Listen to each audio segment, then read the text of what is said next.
Hey, recording's in progress, so I guess we'll give it a start.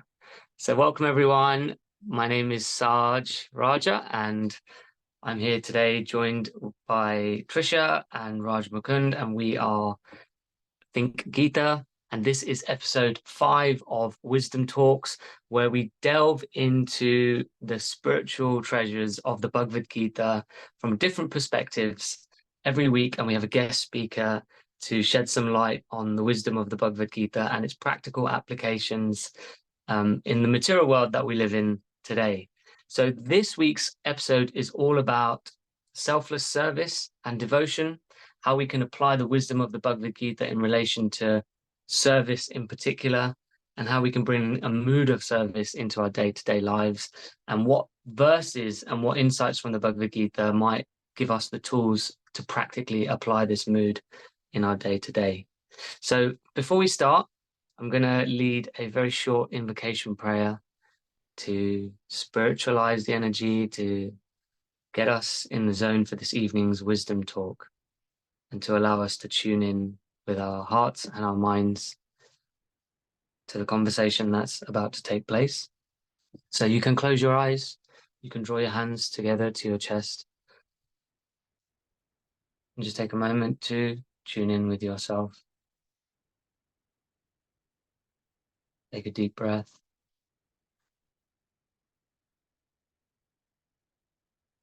Om Ajnanatimirandasya Gnanajana-shalakaya Chakshurum militam yena Tasmai Shri Gurave Namaha.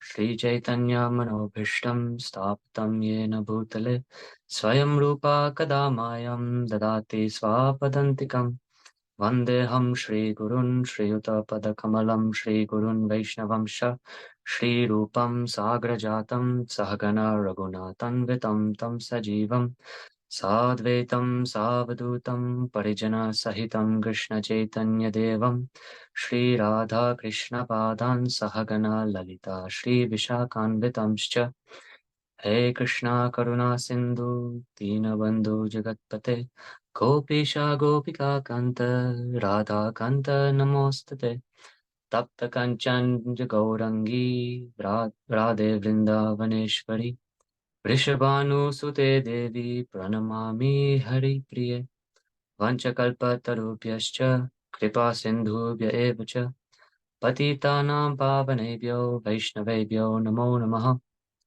Shri Krishna Chaitanya Prabhu Nityananda Shri Advaita Gadadhara Srivasadi Gaura Bhakta Vrinda Hare Krishna Krishna Krishna Hare Hare Hare Rama Rama Rama Hare Hare. Om Namo Bhagavate Vasudevaya.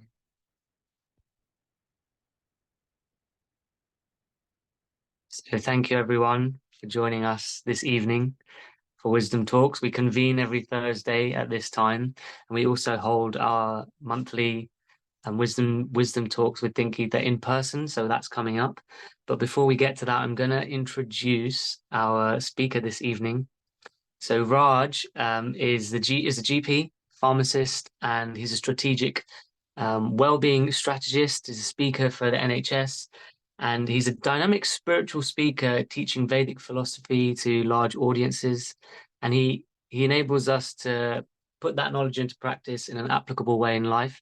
He heads up the Think Gita project and various other initiatives for young speakers and professionals. He speaks regularly at events around London and on online platforms. And he's a key leader in fundraising and supporting Food for Life in London, and which is an initiative that feeds thousands of hot meals per week to the homeless.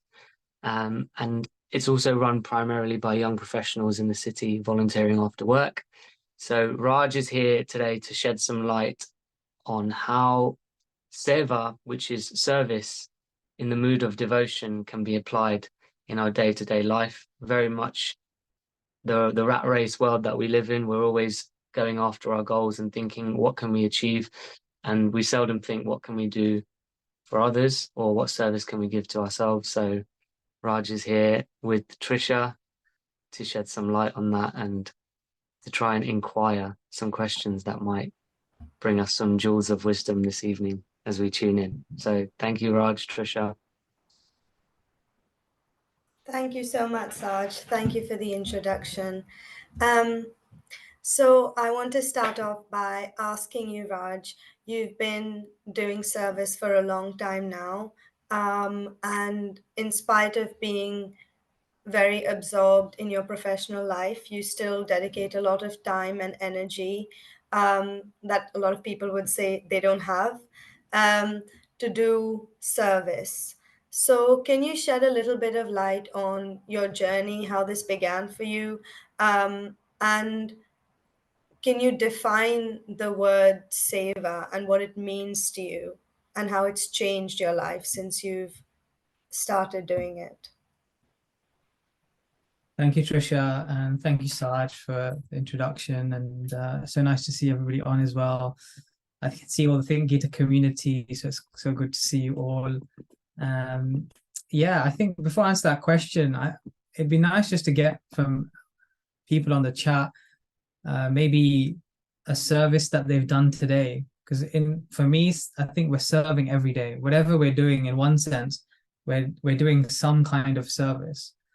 So maybe in the chat, it'd be just nice to hear from everyone. What service have you done today? What is it? What act of service do you think?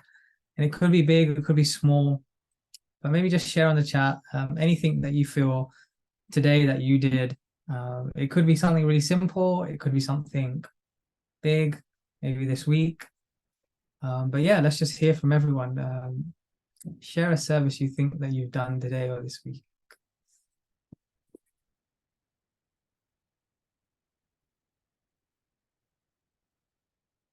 And if the chat's open. Hare Krishna, everybody. Hare Krishna. Go ahead, Romney. This is quite a funny one, but I will share it with you all. Is that my grandson called me about 12:30 and said, Nan, I'm in the washroom. Can you bring my boots to me? My training boots. He said, they're just outside the door. So I went to his house, got his training boots. They were wet. And I'm thinking, how is he going to wear these? So brought them home, put the hairdryer on it, and then took them to him. But it was, yeah, that was my service for him today. But it's small, but it's still good service. Thank you. Thank you for sharing, Romney. That's a really nice service as well. Yeah, please share on the chat anything you've done today. Book distribution. It could be making somebody tea. It could be making someone dinner. Yeah, please share what you've done today. It'd be nice to hear. And as you're sharing on the chat, I'll answer the question. I really want to hear from everyone on the call, just something that they've done. So as we're waiting for people to write on the chat, cooked a meal for someone I love. Amazing. Yeah, Trisha, to your question, how did my service journey begin, and what does seva actually mean? So my service, I guess my service specifically in spiritual life, spiritual service, actually began from listening to a class, listening to a talk by His Holiness Radhanath Swami. And when I was listening to that talk, I heard him talk about Vedic times. And in Vedic times, how would you celebrate your birthday? So he was sharing how in that time, the way to celebrate your birthday would be you would serve Brahmins. I mean, you would serve spiritual people. So, like it's not that, it's very contrasting to what we do now, right? When we have our birthday now, we expect to be served. We expect a cake, we expect presents, we expect a party, a surprise.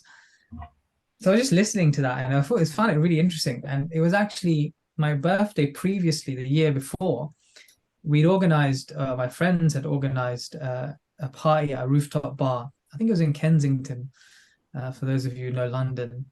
And they organized this party with dinner, it's an Italian restaurant. And I remember going there, and you know how sometimes these nights out end up, like there's an argument and then you end up with disagreements, and you expect this perfect birthday and then it just ends up not what you planned it to be. And I was just thinking, whoa, I was expecting so much from this birthday, and it turned out to be completely the opposite to what my expectations were.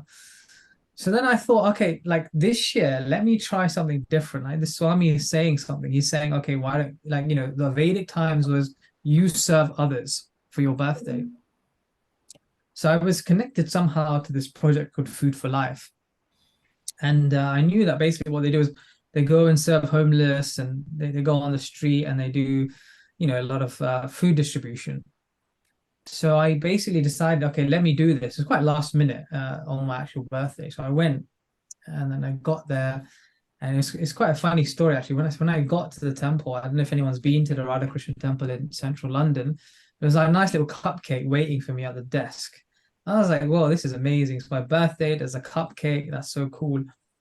Anyways, cut to the day. I went, I cooked some food. I helped them. We loaded the van. We drove in this van to this like remote location in central London, Lincoln's Inn Field. And I remember like, setting up the table. There's a massive queue of people, like so many people waiting for food. And it was chucking it down. It was raining that day. Typical British weather where it's wet, cold, miserable. It was in November. And yeah, I just sort of started serving, giving people the food plates. It was like 3 or 4 of us. And I was giving people cake, giving them the food, hot tea. And I just remember feeling some really amazing, like, feeling inside where I felt like, actually, I'm doing something for somebody else. Like, it just felt really good. I was like, wow, like, there's these people who are like, haven't had food for how many, for a whole day. They're standing in the wet and cold, and I'm able to do something for them. I'm not putting myself first. So that's how my sort of connection with spiritual service kind of really began, really took off.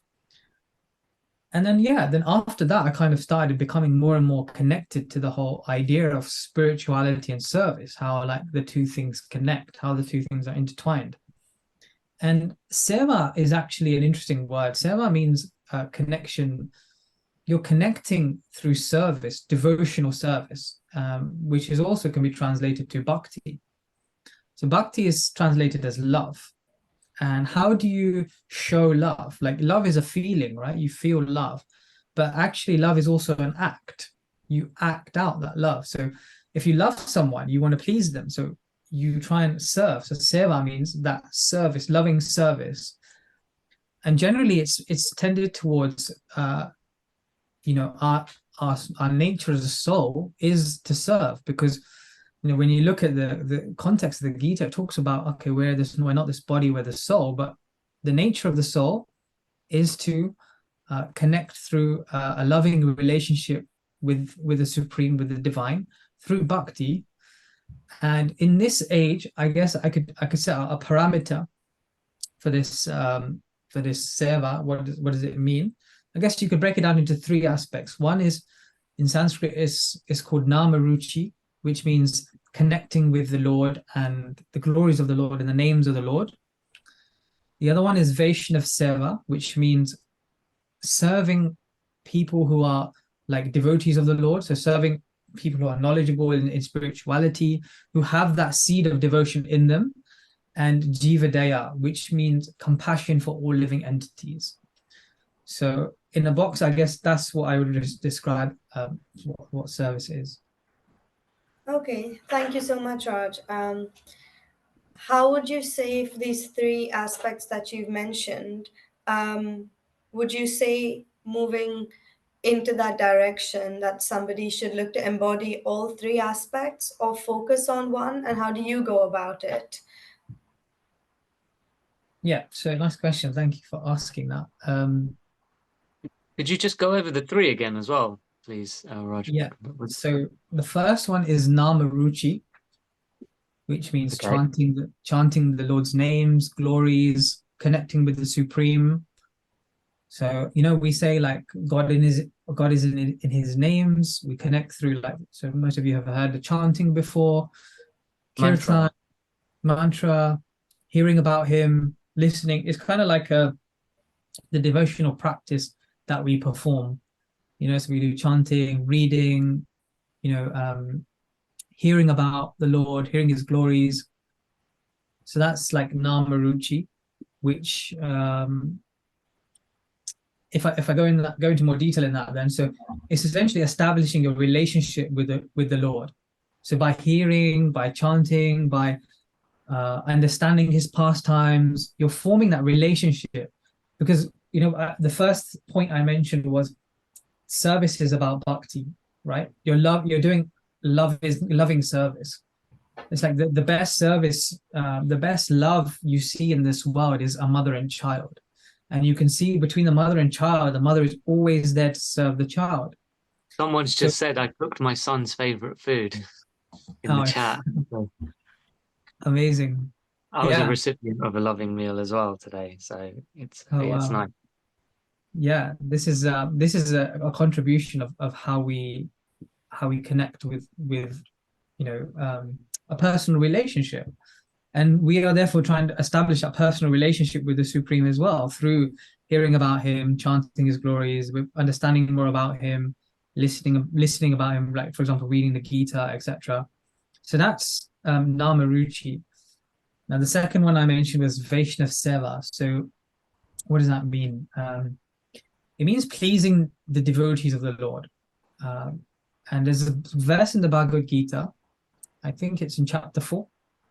It goes Tatvidi Pranipatena Praniprashna Sevaya Upadikshayanti Teye Jnanam Janina Tattva Darshana, which translates to learn the truth by approaching a spiritual master, inquire from him with reverence and rendering service unto him. Such an enlightened saint can impart knowledge onto you because he has seen the truth.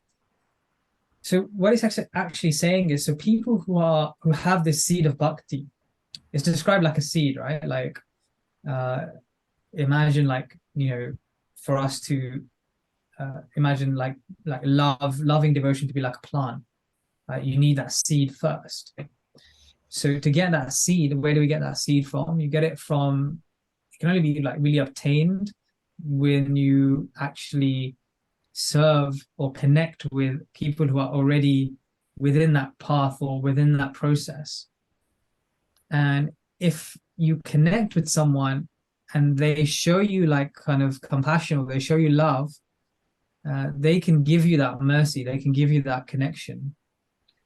So that's why you try and that's what Gita is saying, approach somebody who's seen the truth, approach them through service, approach spiritual people through service. So when you serve people in that way, when you serve the devotees in that way, their blessings, their like connection with the Lord can give you that. Go on. I think it was just an echo, if I'm not wrong. Oh, yeah, okay. I think. But would you say that seed you're talking about is that inherent within all of us, and it's kind of up to us to basically water that and to nourish that and to build on that? In one sense, yeah. Like in one sense, it is like the nature of the soul is that to like love God. That's like the natural tendency of the soul, is to have a loving relationship with the Lord. But to ignite that spark, they say it can only really come when you associate with people who are connected to the Lord. It's almost like a triangle, right? Imagine like a triangle where like the Lord is, and I'm sorry if I'm going a bit deep into it here, but I'm just kind of giving how it is. Imagine a triangle, right, where God is at the top, and then you've got a devotee of the Lord, and then you've got yourself, right, like that, like a triangle like that. Now, what happens is, if you please or like give good favor, if you please or get mercy of somebody who's connected with the Lord already, so they've got that connection, what happens is he can petition to the Lord and say, hey, this guy Saj is a really good guy, like let him, give him some mercy, like give him connection of the Lord, give him the taste to connect with the Supreme. I think we can all relate to periods or times or moments in our lives when we've come into contact with perhaps an individual who we just know that their energy is different, or they're carrying a different spiritual energy. They have some kind of connection to a higher source than we possibly do ourselves. Yeah, exactly. And when we do that, and when we please them, and we can do something for them, then therefore you can water that seed. And the third one I mentioned was Jivadoya. Jivadoya means compassion for all living entities. So this is also a really important aspect of service. Jivadoya means compassion for the soul, right? Like, we talk about this analogy in the Vedic literature about watering the root of the tree. Yes. So if you water the leaves, right, you're not going to get anything, right? Yes, you get something, but it doesn't actually water like the whole tree. So there's a nice verse in the Gita. It's actually one of my favorites. It's 5.26. It says, "The humble sage, by virtue of true knowledge, sees with equal vision a learned and gentle Brahmana, a cow, an elephant, a dog, and a dog eater, like an outcast." So it's quite an essential part of the Bhagavad Gita, like quite essential understanding that we see all living entities with equal vision. And that extends to like animals, animal eaters, dogs. So it's basically saying that like plants, nature. And one of the big issues in the world that we have today is that we segment people into different sections and discriminate people. Like, for example, like between men and women, color, country, caste, and even going into like, say, animals. Like we think we're higher than an animal, so we feel like we can eat them. So we have to have compassion, not just for all living entities. And therefore Krishna is saying, like in the Gita, like, okay, if you see somebody with equal vision, and if you can then give them that compassion, it becomes our duty to give people that compassion. But what is the compassion we're giving them? We're giving them compassion of the soul. So like when we're trying to serve them, for example, like Food for Life, was talking about that example. It's not that we're just doing philanthropic work, like we're giving them food. Yes, on one level we're feeding their bellies and we're nourishing them with healthy, nutritious food. But the food is blessed, it's karma-free, it's made with the right consciousness. So therefore you're giving people food that's not only helping like their material body, but it's helping their soul, which is the ultimate identity of a person. In chapter 2, when we look at the Gita, it talks about how you're not this body, you're the soul. We have to keep understanding that, and maybe we can touch on this topic as we go on. But yeah, that's what that translates to. So that's the three broad aspects of service that we do and we perform in this age. Okay, yeah, that's really nice. That's beautiful, actually. And you've touched upon a couple of times the relationship between service and spirituality. So, in a more streamlined way, how does seva or doing service in any way advance or help your spiritual growth or your spiritual advancement? And also, when we talk about this service, you mentioned it made you feel a certain way. Would it be okay to try and do service without it being completely selfless, in that sense, where you're doing it because it makes you feel a certain way, and maybe somebody else's benefit is the byproduct as opposed to the other way around? So yeah, what do you think about that? Yeah, thank you. It's a really nice question. There was a study done in America, and it shows data of patients who had anxiety and depression. And what they did was they asked these patients, they divided them into three. One patient had cognitive behavioral therapy, one sex patient did a kind act, two kind acts every day. And the other third one was, I think they took medication. I believe so. I have to double check that. But there was three sections. And what they checked was that over a period of time, they sent these patients out who had the same level of anxiety and depression. Then they brought them back and they reviewed, like, okay, what was the data? How did they improve? What was the thing that changed, and did they all work? And funnily enough, the patients who did the active service had the biggest improvement in their anxiety and depression, which is amazing, right? Like, isn't that amazing? Like, it wasn't like any therapy, it wasn't medication, but it actually was the act of serving selflessly, which is what it really changed their mood to the biggest degree. Now, how is that explained? Like, how do we explain that from a spiritual conception? So you asked about how can you streamline it? How does it help your spirituality, right? So in the data, it showed that when the patients were doing kind acts for others, it took away their thinking about their depression, their thinking about their anxiety. It actually shifted their attention and consciousness of thinking about somebody else and doing something for someone else. So for that period when they were doing that service, it took away that momentarily, that pain or whatever anxiety they were going through, and it helped them gradually heal towards coming out of that depression and that anxiety.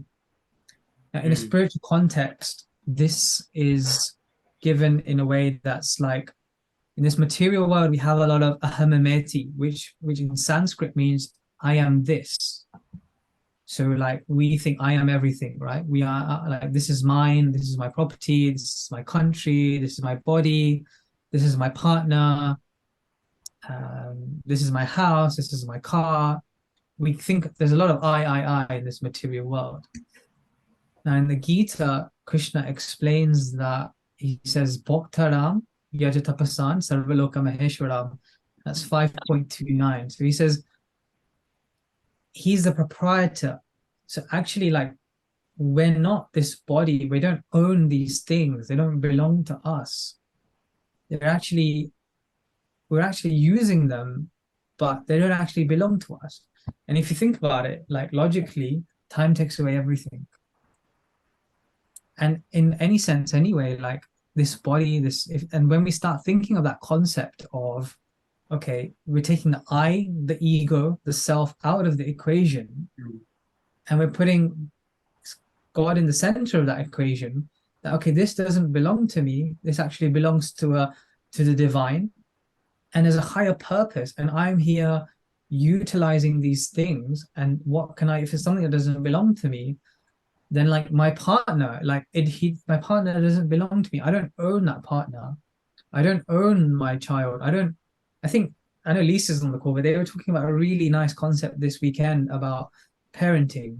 And they were sharing, one of the guests that we had with us on Saturday, they were sharing how the concept that I don't own my child, but even though the child belongs to me, but I don't own them, I can't control them. And there's a really nice poem. That's a really beautiful reflection. Lisa, I don't know if she's there, but do you have that poem? Do you remember what it was called?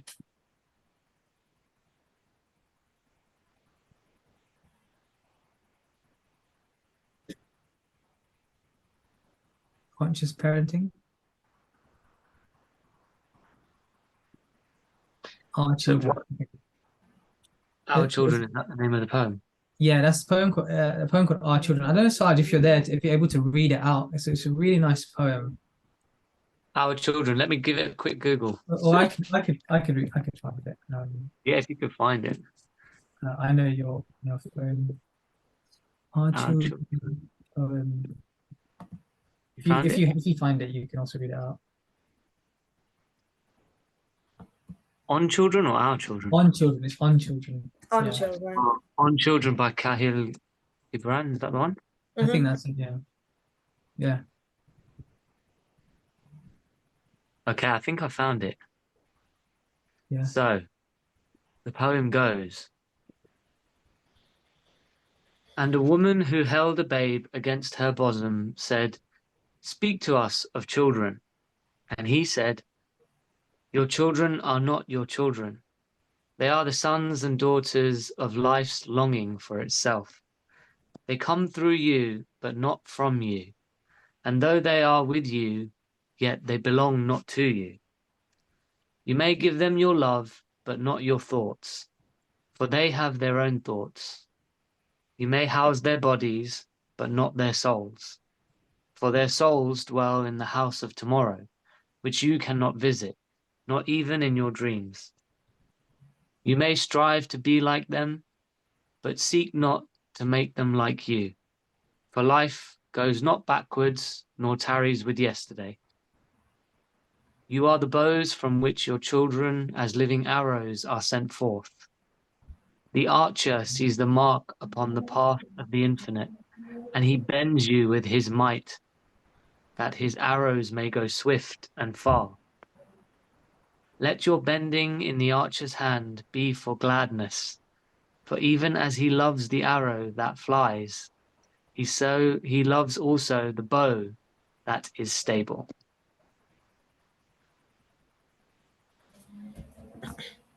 That's Thank you. beautiful. It happens to be one of my favorite poems as well. Amazing. That's wonderful. Thank you for that suggestion and the Yeah. reference. It's I was inspired by Lisa's group on Saturday for sharing that poem, and it just kind of highlights the point of, like taking away the I, like this belongs to me. And I guess, and also Trisha, you mentioned that can we actually do selfless service because we're doing it for ourselves? If I share, do you want me to share a bit on that as well? Mm-hmm. Yeah, that would be great. Is any act truly selfless, even if it's very difficult for us and we can't see any gain for ourselves in the material world, even if it's only our own spiritual progress? Is any act truly selfless? Yeah, I mean, there's different levels of service, and it's described like this different stages that you can kind of have service, and there's like mixed devotional service, and even that's in stages. So like on a basic level, like on a like I guess, yeah, in one sense, like there's three types of karma, three types of, like, say, good karma, bad karma, and spiritual karma. So good karma is when you're just kind of doing something good and you do a good deed, you get something good back. Bad karma is just something bad, you get a bad reaction back. Spiritual karma is something that stays with you for a long time or forever. Now, on a basic level, like, like you could do, like I say, do a service, and it could be something like donating money, for example. So you donate some money, but you kind of still have a bit of sense that, okay, I'm going to give this money, but I'm going to expect some good credits in return. It's like when you drop that money in the coin box and you hear the ting, like when you hear it, you're like, okay, I gave something. You just want to make sure, like, okay, people heard that. So that's on one sense, yeah, that's beneficial, but it's still tinged with a bit of wanting something in return. On a higher level than that, you can give your time, like not just money, but you can give your time. And that way you're still dedicating your time, but you're still kind of expecting something in return. You're still getting certain benefits. And even higher than that is to give not just your time, your skills. So you're giving, like, everything that you've learned and everything, that you have to that. But actually, the highest thing is when you give your heart. So when you give your heart to something, you're completely behind it, right? You're completely, fully absorbed into it. Now, yes, in one sense, like as a soul, it's your nature to serve. So you find that love within that, within that service. Now, there's a difference between material gain and spiritual gain. And this is kind of answering your question, Trisha, because if we're thinking from a material sense, all mixed devotional service gives you that material want and return. But when we get to the spiritual sense, spiritual plane, then it's different in the sense that you're getting spirituality in return, which is eternal, and which is actually innate with your nature. So it's natural for you to, you're just basically being yourself. So it's not about profit and gain, but it's about just being who you truly are. I'll give you an example, right? About sort of, and this is just kind of like how you can really get like what is the different levels of absorption. And I just thought of this example today. I mean, it's like there's a cricket season on right now. Some people might be watching the Cricket World Cup. So on one level, you could be indifferent to the, like say your team's playing. You can be indifferent to the level of cricket, what's going on, or you could just briefly watch it on TV. Maybe you support it a little bit, or you could be more enthusiastic and you go and watch the matches. You support your team. You're in the stadium. Even more than that, you can go and let's say you train yourself. You can go and help out, offer whatever skills you can, or you can go completely in, like do whatever it takes. Maybe you even like play on the field, and you're just like completely absorbed in giving whatever you can, everything you have, you know? So in that sense, like real devotional service is not actually just about asking for things in return. It's actually going to that higher place where you're just connecting with your eternal nature. Which is to give, as you're saying, right? The eternal nature of the soul, yeah, the eternal nature of the soul is to be a servant of the Lord, to serve the divine. That's our natural state. Yeah, Those to give, not transactionally, basically. Yeah.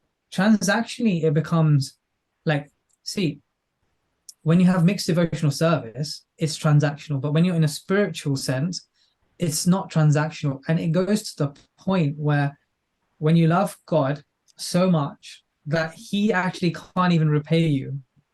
So you can see examples where Krishna actually ends up serving his devotees because he renders so much love to them, right? So there's like, for example, like if you look at the Bhagavad-gita, Krishna is driving the chariot of his devotee. And like to drive that chariot, Krishna's getting kicked by Arjuna constantly because like when they drive the chariot, he has to kick him to move left, to move right. He's taking arrows against his body, his chest. He's taking pain. But he's doing that because Arjuna loves him so much. Yeah. So for those that don't know, the Bhagavad-gita is primarily focused on the dialogue between Krishna and Arjuna. And Krishna is representing is God, and Arjuna is the charioteer who's despondent. And it focuses on the two of them, right? Yeah, exactly, yeah. That's really, then you touch, so the transactional element of it, spiritual transactional element of it is kind of a byproduct of unintended byproduct of the service that you give, per se. Yeah, kind of exactly. You're like you get a lot of good benefits from doing the spiritual things, but that is, like that comes but that's just who you are. And that's something you carry forward with you in your soul, right? I think it says somewhere in the Bhagavad-gita that he tells Arjuna not to be despondent because the soul picks up from where it left off in the next life in terms of the spiritual credit that you accumulate, the karmic effect that has been had based on your actions. So any spiritually infused activity, you kind of pick up where you left off. Yeah, exactly. Like, how else can you explain? Like, probably a lot of people on this call have been connected to spirituality from a previous birth, right? Because, some people are more attracted to spirituality than others. So you're kind of... Yeah. And you see the transformation in some people is more rapid than others, and it's not relative to the time they've spent on their spiritual practice necessarily. Yeah, exactly. Yeah, exactly. That's exactly it. So the more we give, and it's about reaching that stage where that service to the Lord doesn't become transactional, because in one sense or another, whatever service we're doing is transactional. Unless you've reached a point where it becomes pure service, pure devotional service. And when you reach that stage, you're not being transactional. You're just acting in your natural state of being a loving servant of the Lord. So I just wanted to touch upon the idea that maybe serving each other or serving everything that exists that we are in contact with is indirectly serving the Lord, because everything is, like you said, it belongs to the Lord. Like we are here borrowing something that doesn't belong to us. So as we serve what belongs to the Lord, we indirectly do serve the higher power. Yeah, I mean, like Trisha, imagine if okay, so say you're in a relationship. Okay, imagine your mum, for example, and you want to serve your mum. Now, you basically decide, okay, I'm going to cook her a meal because she is really hungry and it's Mother's Day, it's a birthday, and you want to cook her a meal. Now, you could do two things. One is you could cook her a meal that she really, really likes, or you could cook her a meal she doesn't like, and like, you know, she hates, I don't know, you know, what's a meal that nobody really like? I don't know, she really doesn't like pizza. Imagine, like, she doesn't like pizza. It's rare, but she doesn't like pizza. But what you do is you cook her a pizza. You're like, Mom, I made you a pizza. It's your birthday. And then your mom's like, I don't like pizza. You know I don't like pizza, Trisha. Why have you cooked me Yeah. pizza? And you're like, well, Mom, I like pizza, so therefore you should like pizza, right? So why don't you like pizza? That's really odd. So when you say like, and obviously, so but to reverse that, how would you to please her if she really liked Mexican food and you made her Mexican food, it was really going to make her happy, right? So when you say about indirectly and directly serving, like whatever's the Lord's energy or the divine's energy, if you serve based on what he's asked for or what he likes to, the way he likes to be served, then it's going to please him because it's a loving relationship, right? We have to get to that point where we have to understand that this service means love, right? Loving service. And to love, when you love someone, you understand what they love and then you offer them what they love. Like there's a nice verse in the Gita which talks about patram pushpam phalam toyam. So Krishna says, like, one who offers me a leaf, a flower, a fruit with devotion, I shall accept. So Krishna is saying, it doesn't matter what you offer me, but as long as it's done with love, with devotion. Now, there's a bit of a caveat to that. So obviously, like, that is basically saying, okay, what is the internal mood you're serving with? But we know, like, the more we develop that relationship, at the beginning, you're like, okay, you may be offering a flower or fruit. It's like a young child that draws a painting for his mom. Maybe some mothers on the call. And when they draw that painting, it looks really great. And he's put mom, and it's not like an amazing painting, but he's done it with so much love. Now, as that evolves, as that child grows and understands more and more about his mom and builds that relationship, he's able to understand what is it that he wants.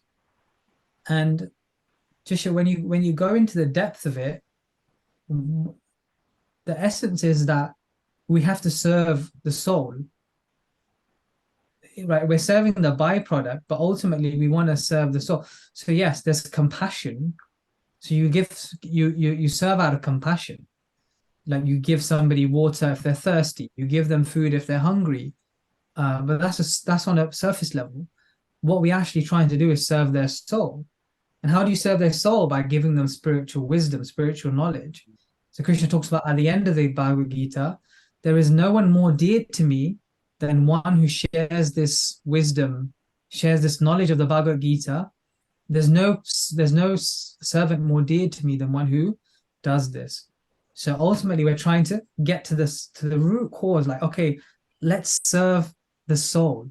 Let's get to that point where we can get to the root and serve, make them happy. Today, I was in a so I teach, like I do this like for a living, where I go to nurses and doctors and dentists, and I actually do talks and workshops and stuff. And it was really interesting. We talked about, I did an exercise where we got them to go around and share what does peace mean to them.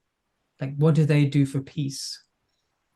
And they did it in pairs, and then they shared back in the group. And all of them said some similar things, like they like being in a it was all nurses, so I had about 25 nurses in the room. They said, "Oh, we all like to be in a room alone. We like to watch Netflix. We like to read. We like to escape.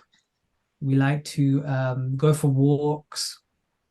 We like to, be away from the kids, be in the bath where nobody's shouting mom."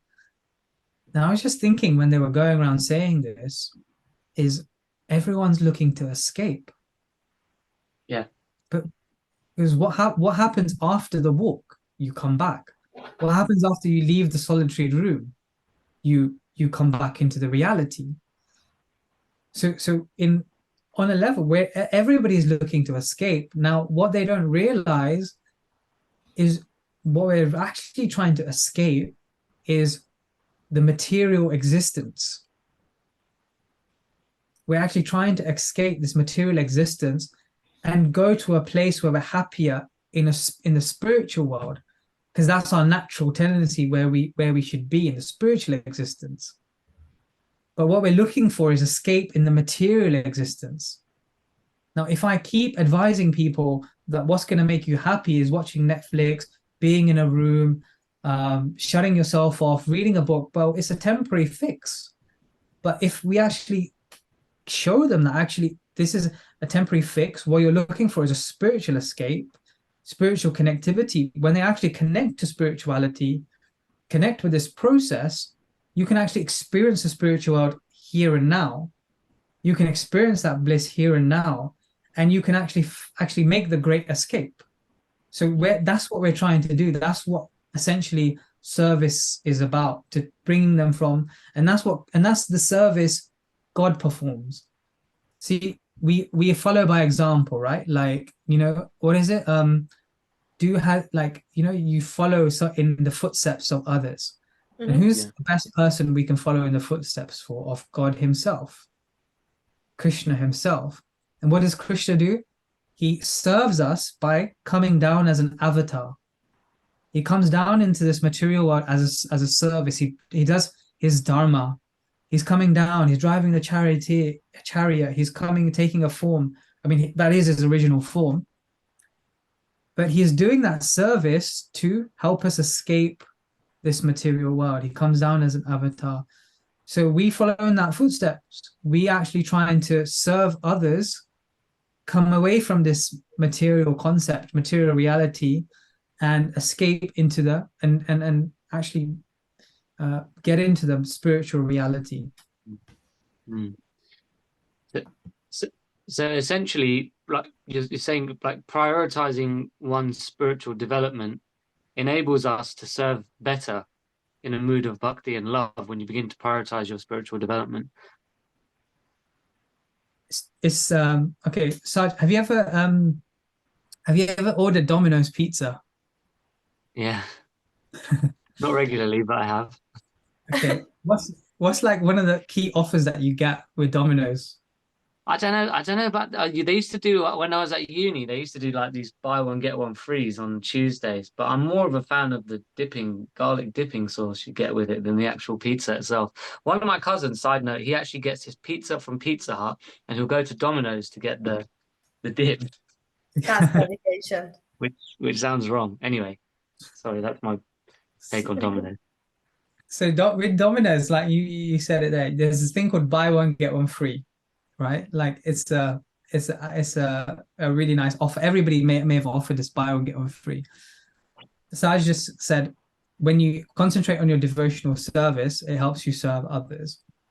Now, what an amazing thing, an amazing secret that I'll share with you is there's a buy one get one free deal that goes on with spirituality. What happens is it's twofold. When you serve others, when you do devotional service for others, what happens is you get a free you become devotion, you become more spiritual yourself. So you give spirituality, it makes you more spiritual. You become more spiritual, it moves you to give spirituality. So it's like a 2-for-1 thing. It's not like one thing you were saying, your anger was it helps you to, you become more spiritual, helps you to serve others, but you serve others and it makes you more spiritual. It's twofold. It's twofold. So the more you do one, the more you get of the other. And that's why, so when Srila Prabhupada was here, he would emphasize this point. He would be like, share bhakti, share it with others, like share this wisdom with others. Because they would go on the streets, they would do book distribution, they would give so much. And he would share, he'd say like, yeah, it's a 2-for-1 thing. You give spirituality and you become spiritual. You become spiritual, which allows you to give spirituality. So it's a twofold process. Amazing.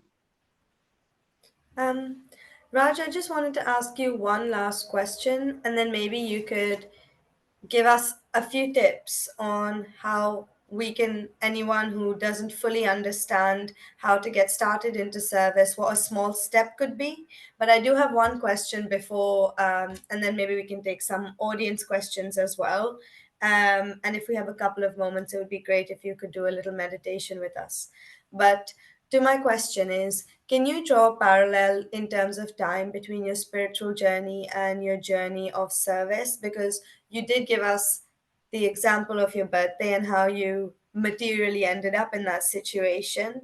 But how does that align with your spiritual journey? And did your spiritual journey start much before your understanding of service, or the other way around? Yeah, it's a really nice question. My understanding of service came later, only when I started actually understanding what spirituality is.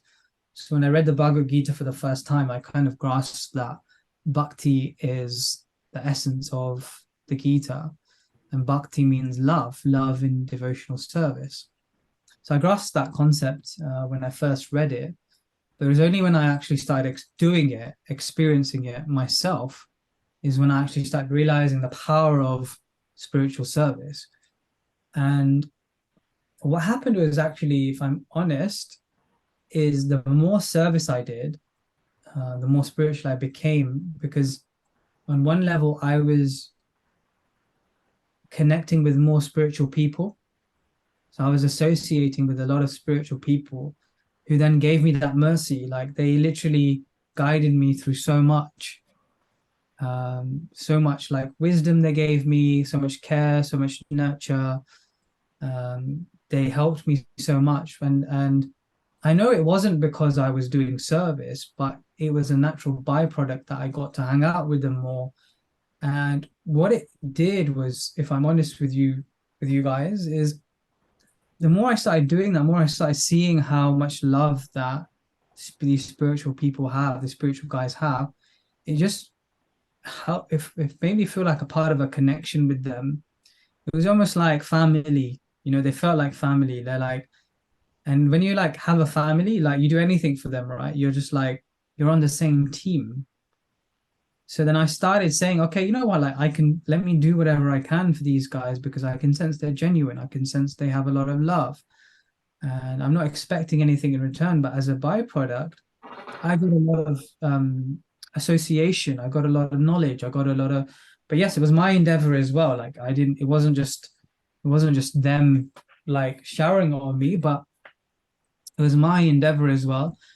And when I was close up, I guess I could see, like, okay, like, how do they be? Like, I remember recently I had this and I heard this phenomenon before, but I never actually experienced it. We had a festival. So obviously, like in spirituality, we have a lot of festivals. It's like a constant festival. And there was a festival of Radhashmi, which is celebrating the feminine divine. And I remember at that festival, I really wanted to help out. I'm a bit of a leader in one sense. It's just natural, and sometimes I have to stop myself from like getting involved where I don't need to be. But I was just there, kind of leading some stuff. And I remember, like, I don't know if you've been to Soho Temple before. There's a lot of stairs. There's like 2, 3 floors there. So I was just running up and down this whole period, like literally. And then we were trying to serve food to everyone, get everyone food, make sure they've eaten. There's queues. You're managing. I'm just running up and down doing this service.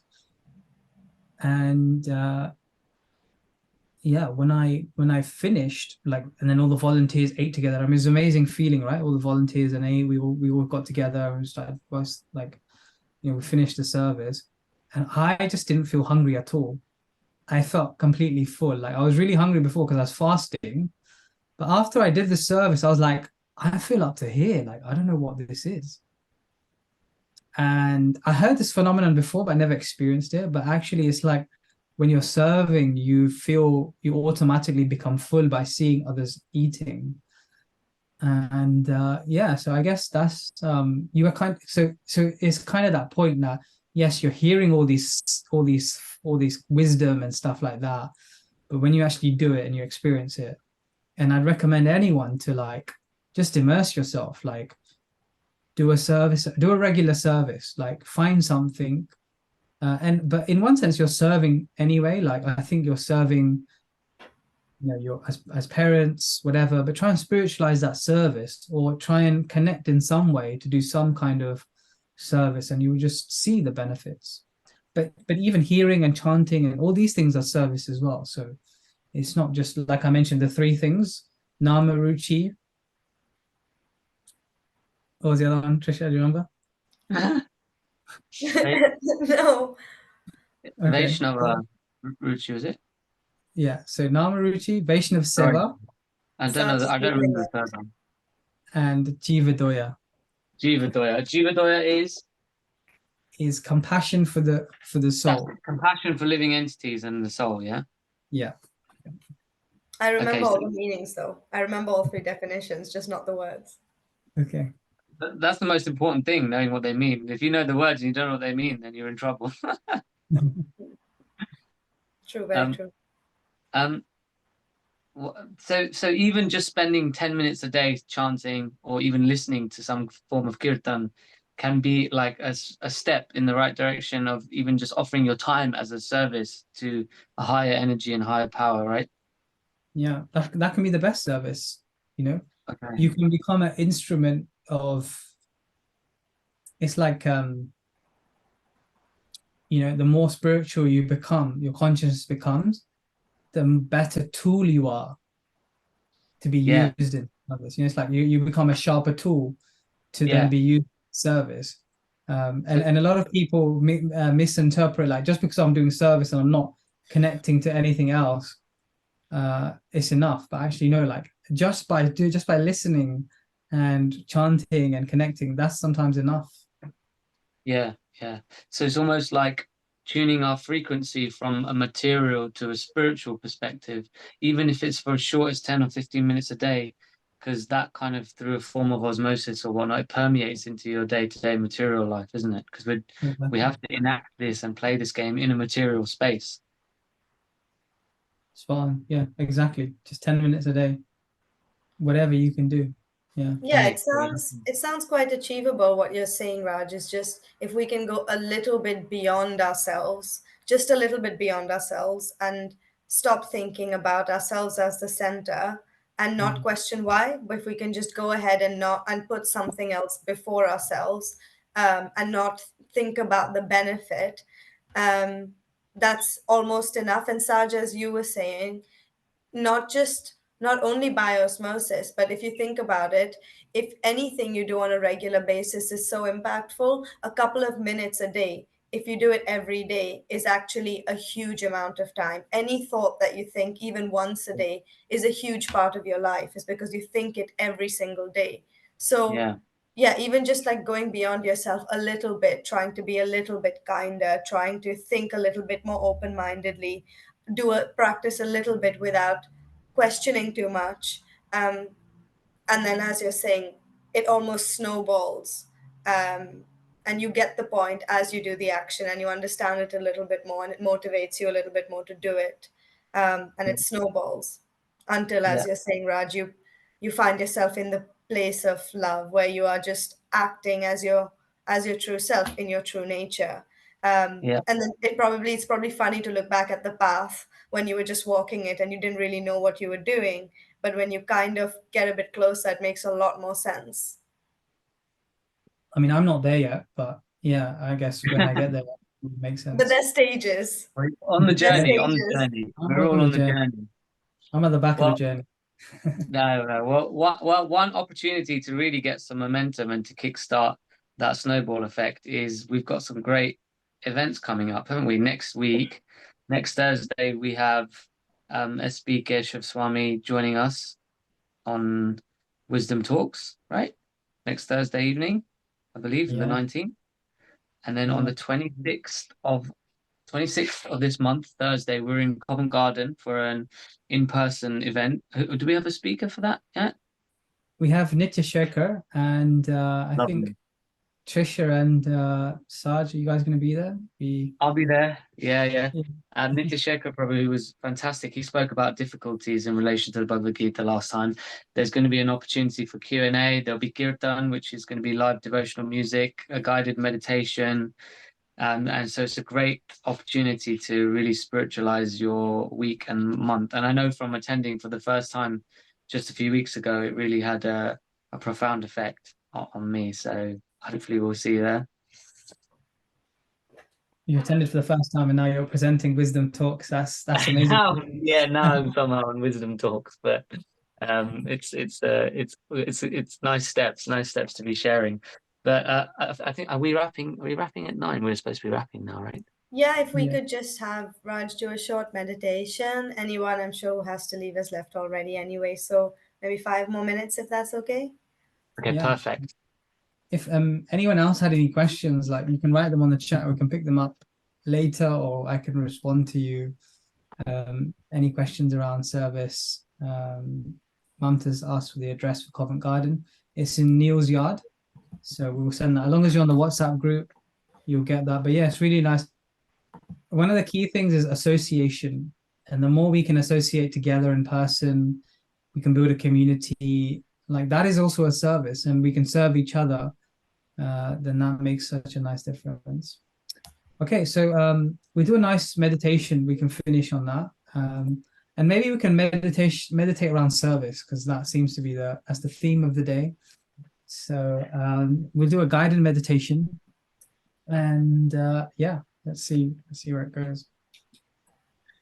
Okay, so we'll just get into the zone. So just take a deep breath in. We'll do a quick 3 breaths. Deep breath in.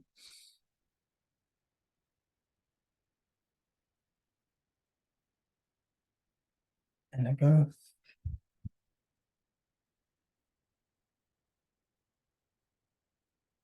And again, deep breath in.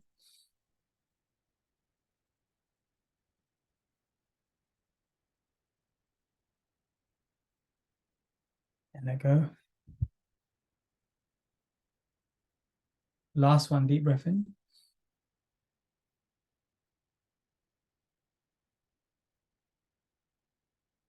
And let go. So now just begin to empty the mind. Relax the forehead, relax the eyelids. Relax the face, the nose, the jaw. Just relax the neck, any stiffness you have in the neck. The shoulders, for your shoulders becoming loose and lighter. And now you bring your attention to the heart center. Heart center is where our soul and super soul are residing. So just want you to imagine a ball of energy spinning clockwise. It could be any color that you like around the heart center. And the more you imagine it, the faster it spins, the more it grows.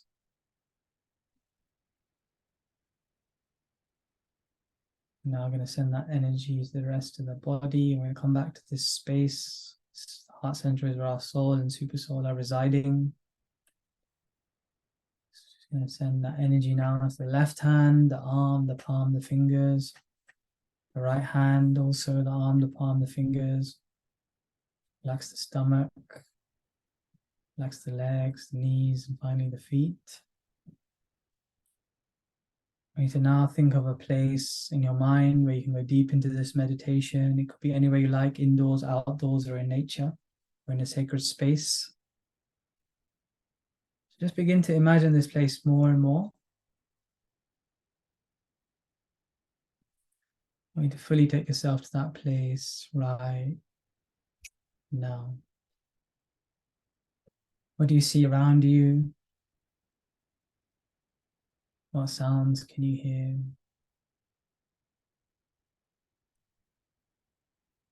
What can you touch?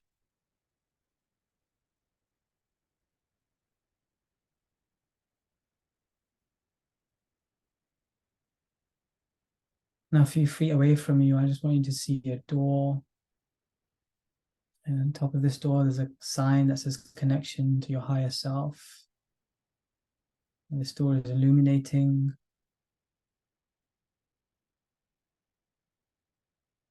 Go ahead and open this door. As you open this door, you notice a set of stairs going downwards. You need to walk through this door, begin to take a step down. And below these stairs lies waiting for your deep connection with your higher self, with your eternal self. So we're going to go down, make that connection where our soul and super soul are waiting. 10, take a step. 9, 8, feel yourself going deeper. 7, 6, 5, really feel yourself going deep. 4, 3, 2, and 1. You've now reached a place where your soul, your eternal self, is residing, and your higher self, your Paramatma super soul. So just go ahead and experience the love, the bliss, the eternal nature. And I just want you to begin to connect with the divine, whatever way you see the divine. Just start beginning to connect and feeling that relationship, the all attractiveness, the reservoir of pleasure. Just take a moment to feel that. What does it feel like?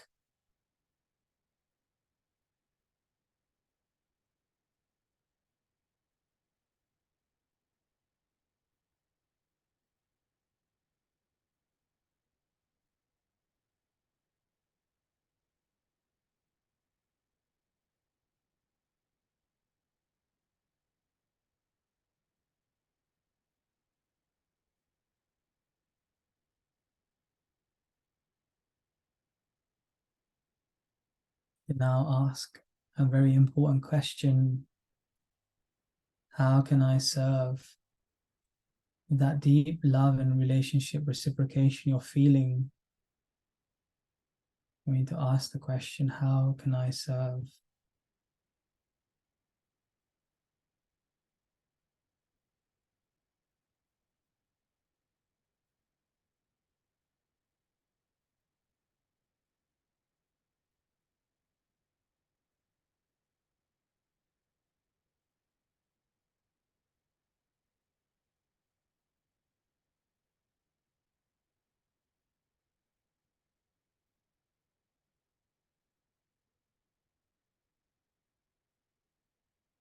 Take this message into your heart, into your nature as the soul,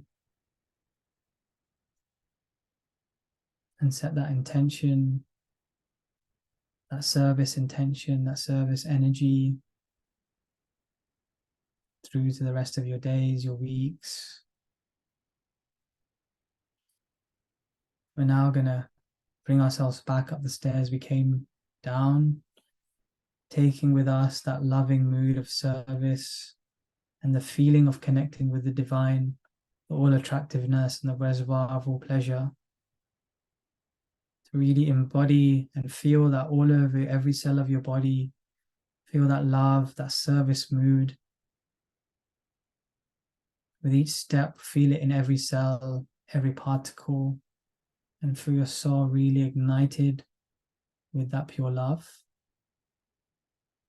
1, take a step. 2, 3, really feel it everywhere you are. 4, 5, 6, 7, 8, 9, and 10.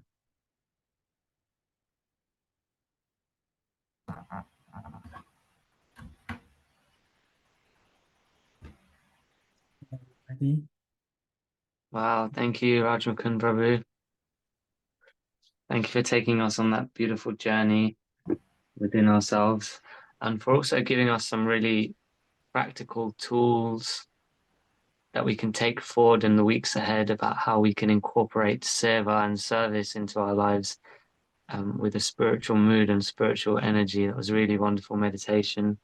Thank you, Trisha, as well, for your wonderful questions Thank you, and Saj. really getting the conversation going. So we'll be back next Thursday with another very special guest, and we hope to see you guys in person in Common Garden on the 26th.